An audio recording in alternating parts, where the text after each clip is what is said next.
Sir ಸಾಕಷ್ಟು ರೀತಿಯಾದಂಥ ಸಭೆಗಳು ಆಗಿದ್ದಾವೆ. ಈ ಹಿಂದೆ ಸಂಕ್ರಾಂತಿ ಅಂತಲೇ ಹೇಳಿದ್ರು, ಬಟ್ ಯಾವ ಸಂಕ್ರಾಂತಿ ಅಂತ ಹೇಳಿದ್ದಿಲ್ಲ ಅಂತ ನೀವೇ ಹೇಳ್ತಾ ಇದ್ದೀರಿ. ಇದು ಹೀಗೆ ಮುಂದುವರಿತದ?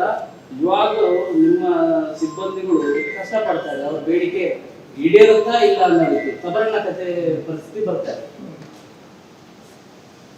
ಒಂದೇನಾಗುತ್ತೆ ಅಂದರೆ 31 ಡಿಸೆಂಬರಿಂದ ನಾವು ಸ್ಟ್ರೈಕ್ ಮಾಡ್ತೀವಿ ಅಂತ ನೋಟಿಸ್ ಕೊಡ್ತೀವಿ. ಸಾಮಾನ್ಯ ದಿನೇಶ್ ಗುಂಡೂರಾವ್ ಅವರೇ ನೋಟಿಸ್ ಕೊಟ್ಟಿದ್ದು ಸರ್ಕಾರಕ್ಕೆ ಕೊಟ್ಟಿದ್ವಿ. ಆಮೇಲೆ ನಮಗೆ 29ನೇ ತಾರೀಕು ಅವರು ಹೇಳಿದರು ಡಿಸೆಂಬರ್, ಮುಖ್ಯಮಂತ್ರಿಗಳೇ ಕರೀತಾರೆ ಸರ್ಕಾರದ ಲೆಟ್ರ್ ಕೊಟ್ಟು ನಾವು ಹೊಸ ಸ್ಟೇಕ್ ವಾಪಸ್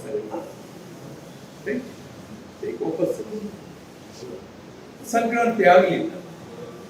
ಆಮೇಲೆ ನಾವು ಮನೆ ಮುಂದೆ ಧರಣ ಮಾಡ್ತೀವಿ ಅಂತ ಒಂದು ನೋಟಿಸ್ ಪದಾಧಿಕಾರಿಗಳು ಜಾಯಿಂಟ್ ಕಮಿಟಿ ಆಗಿನೇನಿಗೆ ಸೇರಿ ಆವಾಗ ಮೀಟಿಂಗ್ 15ನೇ ಏಪ್ರಿಲ್ ಸುಮಾರು 1 ಗಂಟೆ ನಮ್ಮ ಜೊತೆ ಚರ್ಚೆ ಆಗ್ತದೆ. ನಮ್ಮ ಡಿಮಾಂಡ್ಗಳನ್ನ ನಾವೆಲ್ಲರೂ ಎಕ್ಸ್ಪ್ಲೈನ್ ಮಾಡ್ತೀವಿ. ಇಲ್ಲ ಇನ್ನೇನು ಸಾವಧಾನ ಮಾಡಿ ಮಾತಾಡೋಕ್ಕೆ ಅವಕಾಶ ಕೊಡ್ತೀವಿ. ನಾವೆಲ್ಲ ಹೇಳಿದ್ವಿ, ಅಧಿಕಾರಿಗಳು ಚೇರ್ಮನ್ ಬಿದ್ದು ಟ್ರಾನ್ಸ್ಪೋರ್ಟ್ ಮಿನಿಸ್ಟರ್ ಇದ್ದರು, ಅದು ಹೈ ವೋಲ್ಟೇಜ್ ಮೀಟಿಂಗ್ ಇದೆ. ನಂತರದಲ್ಲಿ ಅತಿ ಶೀಘ್ರವಾಗಿ ನಿಮ್ಮನ್ನು ಕರೆಸಿ ಅಧಿಕಾರಿಗಳ ಜೊತೆ ಮಾತಾಡಿ ಅವರ ಸಲಹೆ ತಗೊಂಡು ಹೋಗ್ತೇವೆ. ಇನ್ನೂ ಅದು ಏಪ್ರಿಲ್ 15 ಆದರೂ ಕೂಡ ಅವರಿಂದ ಏನೂ ರೆಸ್ಪಾನ್ಸ್ ಬರಲ್ಲ. ಕಾಗದಗಳು ಬರ್ತೀವಿ, ನಮ್ಮ ತಾಳ್ಮೆ ಪರೀಕ್ಷೆ ಮಾಡಿಬಿಡಿ ಅಂತ ಹೇಳಿದ್ವಿ, ಜವಾಬೇನು ಬರಲಿಲ್ಲ. ಇವತ್ತು ನಮ್ಮ ಜಾಯಿಂಟ್ ಕಮಿಟಿ ಸಭೆ ಸೇರಿ ಕಾರ್ಯಕ್ರಮಗಳನ್ನ ರೂಪಿಸಬೇಕು ಅಂತ ಹೇಳಿ ನಾವು ಸೇರಿ ಹೊತ್ತಿಗೆ ಲೆಟರ್ ಬಂತು. ನಾಳೆ 5 ಗಂಟೆಗೆ ಮಿನಿಸ್ಟರ್ ಚೀಫ್ ಮಿನಿಸ್ಟರ್ ಮೀಟಿಂಗ್ ಕರೆದಿದ್ದಾರೆ ಅಂತ. ಅದರಿಂದ ನಾವೆಲ್ಲ ಹೋಗಿ ಭಾಗವಹಿಸ್ತೀವಿ. ನಮ್ಮ ಬೇಡಿಕೆಗಳ ಬಗ್ಗೆ ಅವ್ರಿಗೆ ಮನವರಿಕೆ ಮಾಡ್ಕೊತೀವಿ. ಒಂದನೇದು 1/1/2022 ಫೆಬ್ರವರಿ 2023ವರೆಗೆ 38 ತಿಂಗಳು ಅರಿಯರ್ಸ್ ಕೊಡಬೇಕು. ಹಿಂದೆ ಸರ್ಕಾರ 15% ವೇಜ್ ಕೊಟ್ಟಿತ್ತು, ಅದು ಅರಿಯರ್ಸು ಸುಮಾರು 1800 ಕೋಟಿ ರೂಪಾಯಿ. ಅದು ಒಂದು. ಇನ್ನು 1/1/24ರಿಂದ ನಾವು 25% ವೇತನ ಹೆಚ್ಚಳ ಮಾಡಿತ್ತು ನಾವು ಕೇಳ್ತೀವಿ. ಇನ್ನು ಬೇರೆ ಬೇರೆ ಡಿಮಾಂಡ್ಗಳಿಗೆ ಅದು ಮ್ಯಾನೇಜ್ಮೆಂಟ್ ಅಂತ ಚರ್ಚೆ ಆಗಬೇಕಾಗ್ತದೆ. ಸೊ ಚೀಫ್ ಮಿನಿಸ್ಟ್ರು ಇವಾಗ ನಾಳೆ ಅದು ಕ್ಯಾನ್ಸಲ್ ಮಾಡಬೇಕು. ನಮ್ಮ ಕೇಸ್ ನಾವು ಹೇಳಿದ್ವಿ. ಅದರಿಂದ ನಾಳೆ ಏನಾಗುತ್ತೆ ನಾವು ನೋಡ್ತೀವಿ. ನಂತರ ನಮ್ಮ ನಿರ್ಧಾರವನ್ನು ನಾವು ಪ್ರಕಟಣೆ ಮಾಡ್ತೀವಿ. ಈ ಬಗ್ಗೆ ಯೋಚನೆ ಮಾಡ್ತೀವಿ, ಸ್ವಲ್ಪ ಕಾಲಾವಕಾಶ ಕೊಡಿ, ಹಂತವಾಗಿ ಸಮಸ್ಯೆಗಳನ್ನು ಬಗೆಹರಿಸ್ತೀವಿ, ಬೇಡಿಕೆಗಳನ್ನು ಈಡೇರಿಸ್ತೀವಿ ಅಂತ ಹೇಳಿದ್ರೆ ಭರವಸೆಯನ್ನು ಕೊಟ್ಟರೆ ತಮ್ಮ ನಿರ್ಧಾರ ಏನಿರುತ್ತೆ? ಈಗಾಗಲೇ ಮುಷ್ಕರ ಕರೆ ಕೊಟ್ಟಿದ್ರೆ ಮುಷ್ಕರ ಮತ್ತೆ ವಾಪಸ್ ತೆಗೆದುಕೊಳ್ತೀವಿ. ವಾಪಸ್ ತಗೊಂಡ್ವಿ ಮತ್ತೆ ಅಲ್ಲ, 2 ಈ ಹಿಂದಲೂ ಕೂಡ ಆಗಿತ್ತು ಆ ಕಾರಣಕ್ಕೆ. ಅಲ್ಲ, ಒಂದೇನೆಂದರೆ ಚೀಫ್ ಮಿನಿಸ್ಟರ್ ನಾಳೆ ಏನು ಹೇಳ್ತಾರೆ ಅಂತ ನಾನು ಪ್ರೆಸ್ಯೂಮ್ ಮಾಡೋಕ್ಕಾಗಲ್ಲ. ಇದು ಮೊದಲನೇ ನೆಗೋಸಿಯೇಷನ್ ಇಲ್ಲ. 16 ಸೆಟ್ಲ್ಮೆಂಟ್ಗಳು ನಾವು ಮಾಡಿದ್ದೀವಿ. ನಾನು 50 ವರ್ಷದಿಂದ ಸಾರಿಗೆ ನಿಗಮ ಮ್ಯಾನೇಜ್ಮೆಂಟ್ ಮಾಡ್ತಾ ಇದ್ದೀನಿ. ಗೊತ್ತಾಯ್ತು, ಯಾವುದು ಆಗುತ್ತೆ ಅಂತಾರೋ ಅದನ್ನೇ ಆಗಲ್ಲ, ಯಾವುದು ಆಗಲ್ಲ ಅಂತೀವೋ ನೆಕ್ಸ್ಟ್ ಮೂಮೆಂಟ್ ಆಗಿರುವಂಥ ಸನ್ನಿವೇಶಗಳಿದೆ. ಅದೊಂದು ಸರ್ಕಾರದ ಬಗ್ಗೆ ಭರವಸೆ ಕಟ್ಕೊಳಕ್ಕಾಗಲ್ಲ. ಅದೇ ರೀತಿ 1,10,000 ಜನರು ಯಾರು ಬೆನಿಫಿಟ್ ಆಗುತ್ತೆ ನಮ್ಮ ಸೆಟ್ಲ್ಮೆಂಟ್ ಅಂತ ಅವ್ರ ಬಗ್ಗೆ ಭರವಸೆ ನಾವು ಕಳ್ಕೊಳಕ್ಕಾಗಲ್ಲ. ಆಮೇಲೆ ಯಾರಿಗೋಸ್ಕರ ನಾವು ಹೋರಾಟ ಮಾಡ್ತಿರೋದು?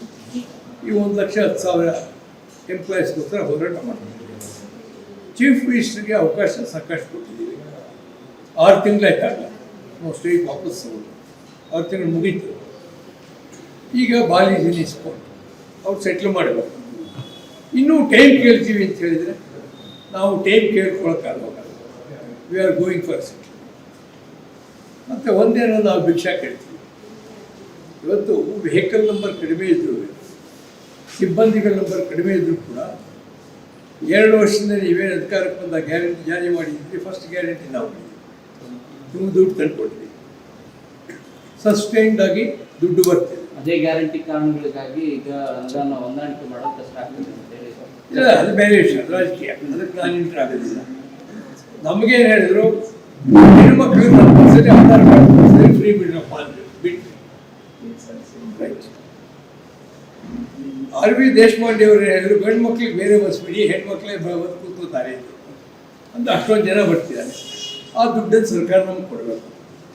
ಅದು ಆ್ಯಕ್ಚುಲಿ 15% ಫೇರ್ ಆಗಿ ಕೊಟ್ಟರು ಕೂಡ ಅದು 15% ಕೊಟ್ಟಿಲ್ಲ. ಅದು ಕೊಟ್ಟು 2,500 ಕೋಟಿ ಬರುತ್ತೆ. ಇವಾಗ ಮೊದಲನೇದಾಗಿ 1 ಇಯರ್ಸ್ ಅವ್ರು ಕೊಡಲೇಬೇಕಲ್ಲ. ಈ 1/1/24 ಅವರೇನು ಕಮಿಟ್ ಮಾಡಿದ್ರು, ಫೇರ್ ಹೈಕ್ ಆದರೂ ನಾವು ಮಾಡ್ತೀವಿ ಅಂತ ಟ್ರಾನ್ಸ್ಪೋರ್ಟ್ ಮಿನಿಸ್ಟರ್ ಅಧ್ಯಕ್ಷತೆಯಲ್ಲಿ ಮೀಟಿಂಗಲ್ಲಿ ತೀರ್ಮಾನ ಆಗಿತ್ತು. ಇವಾಗ ಫೇರ್ ಹೈಕ್ ಆಗಿದೆ, ಸೆಟಲ್ ಡೌನ್ ಆಗಿದೆ, ಆದಾಯ ಬರ್ತದೆ. ಅದರಿಂದ ಯಾವುದೇ ಕಾರಣಕ್ಕೂ ಕೂಡ ಅವರು ನಮಗೆ ವೇಜ್ ಕಡಿಮೆ ತಡೆ ಹಿಡಿಯೋಕ್ಕಾಗಲ್ಲ. ಅದೇ ನಾಳೆ ಅವರು ಒಂದಲ್ಲ ಒಂದು ತೀರ್ಮಾನ ಮಾಡಲೇಬೇಕಾಗುತ್ತೆ. ಆ ತೀರ್ಮಾನ ಮಾಡಿದ್ರೆ ನಮ್ಮ ತೀರ್ಮಾನಗಳು ಬೇರೆ ಇರ್ತವೆ. ಒಂದು ವೇಳೆ ಮಾಡಿಲ್ಲ ಅಂತ ಸರ್, ನಾನು ಹೆಂಗೆ ಹೇಳಪ್ಪ, ಅವ್ರು ಸರ್ಕಾರ ಮಾಡಲಿಲ್ಲ, ಭರವಸೆ ಕೊಡ್ತು.